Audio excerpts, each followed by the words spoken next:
Assalamualaikum warahmatullahi wabarakatuh. Di sini kami kelompok 4 akan mempresentasikan hasil diskusi kelompok kami tentang dinar dan juga dirham. Yang di mana anggota kelompok kami yaitu yang pertama ada Nadia Zulfa, lalu ada Yogi Mubaraki, dan saya sendiri Zaki Firmansyah. Oke, yang pertama Rasulullah SAW bersabda, masanya akan tiba pada umat manusia ketika tidak ada apapun yang berguna selain dinar dan juga dirham.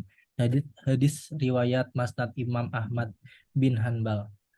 Lalu yang kedua ada dalam ekonomi barter sekalipun uang dibutuhkan sebagai nilai suatu barang, misalnya unta memiliki 100 dinar dan kain senilai dinar. Dengan ada uang sebagai ukuran nilai barang, maka uang akan berfungsi pula sebagai media pertukaran. Hadis riwayat Imam Al-Ghazali. Lalu yang ketiga, uang tidak perlu mengandung emas dan perak, namun emas dan perak menjadi standar nilai uang. Uang yang mengandung emas dan perak merupakan jaminan pemerintah bahwa ia senilai sepersekian gram emas dan perak. Hadis riwayat Ibnu Haldun Mukadimah 1407.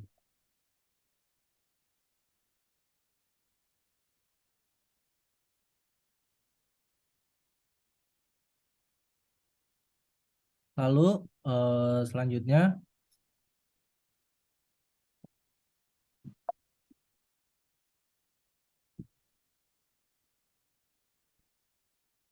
mata uang yang digunakan transaksi di Indonesia adalah rupiah, sedangkan mata uang yang digunakan untuk transaksi perdagangan internasional adalah dolar Amerika Serikat.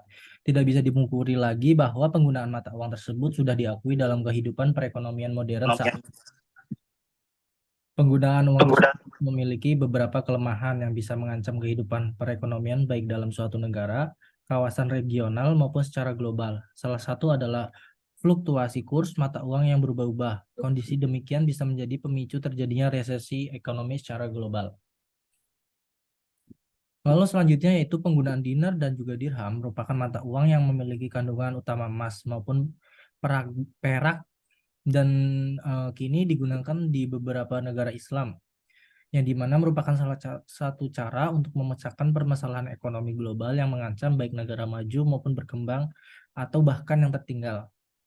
Nilai mata uang dinar tidak akan terpengaruh oleh tingkat inflasi pada suatu negara karena nilai intrinsik yang dimiliki dinar berdasarkan nilai logam mulia yaitu emas, dan nilai kurs dengan mata uang dolar Amerika cenderung meningkat.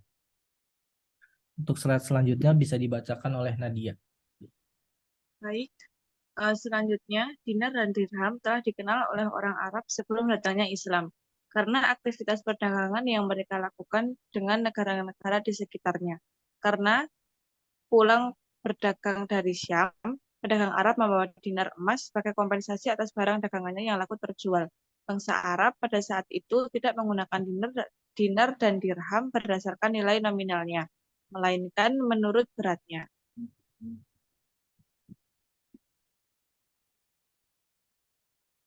Mengapa harus dinar dirham? Yang pertama yaitu karena mata uang kertas yang diterbitkan oleh masing-masing negara telah berkembang menjadi sistem keuangan yang sangat kompleks.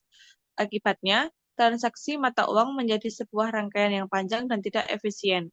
Yang kedua, dalam sistem kurs yang mengambang, pelaku perdagangan antar negara menghadapi ketidakpastian kurs.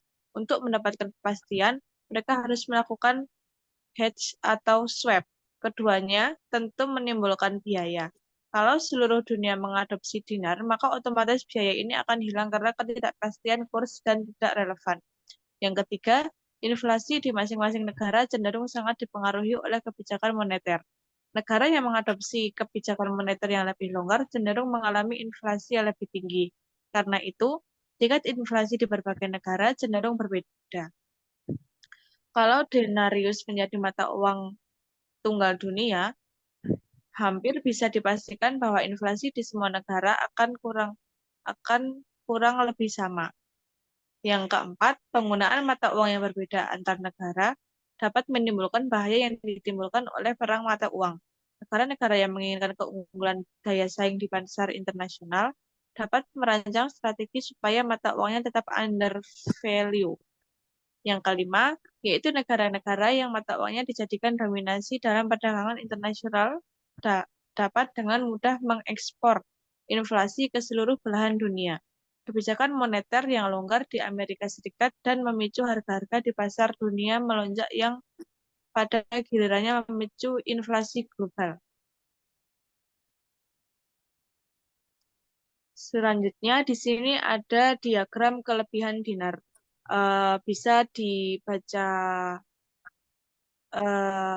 oleh teman-teman. Next.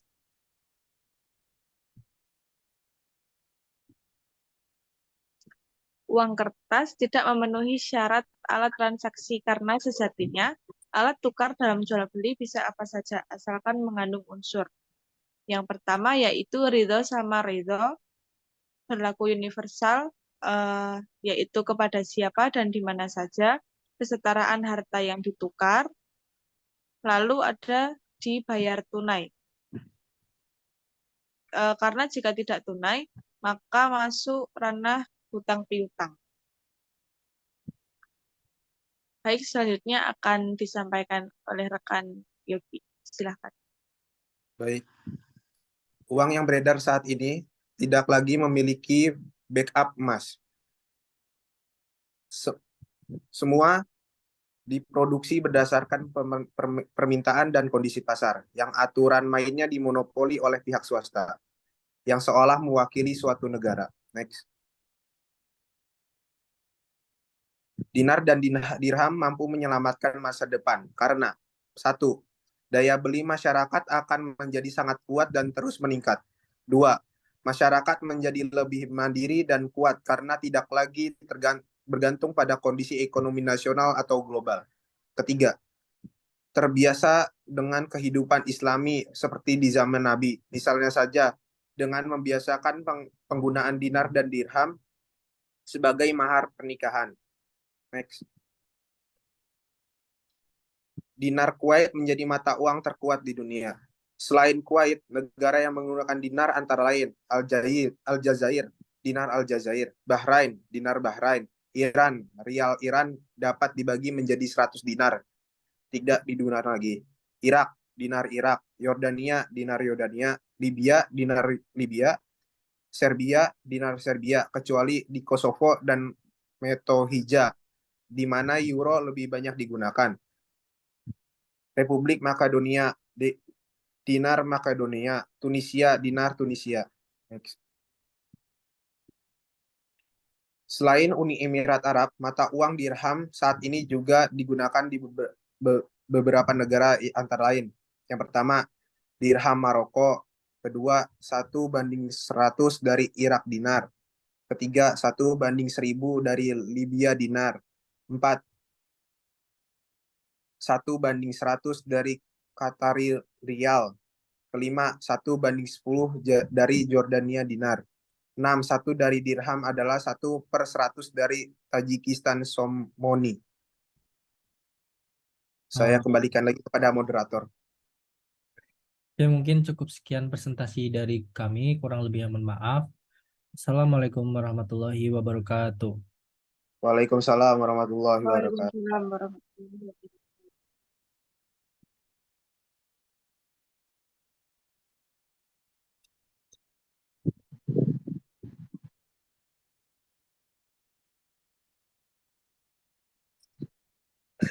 Nah,